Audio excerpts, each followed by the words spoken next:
আসসালামু আলাইকুম, চলে এসেছি নিউ আরেকটি ভিডিও নিয়ে। তো আজকে আসুন আমরা দেখে নিই নতুন একটি ভিডিও। তো আজকে আমি বানাবো ক্যারামেল সস। ক্যারামেল সস বানাতে আমাদের লাগে আপনার চিনি, পানি, হুইপ ক্রিম, ঠিক আছে। তো আর বাটার। তো আমি পরিমাণ মতো চিনি, বাটার, হুইপ ক্রিম সব কিছুই মেপে নিয়েছি।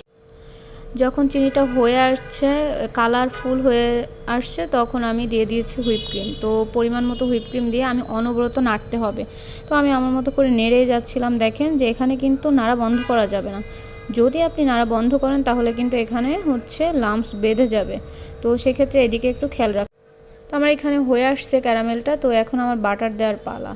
তো আমি দেখেন লিকুইড ফর্মটা দেখেন যে কতটা একটা লিকুইডই ভাবটা, টেক্সচারটা হয়ে আসছে। তো এই সময় আমি বাটারটা দিয়ে নাড়িয়ে নিয়ে তো চুলার জালটা নিভিয়ে আমি শেষ করে ফেলেছি। Thank you for watching.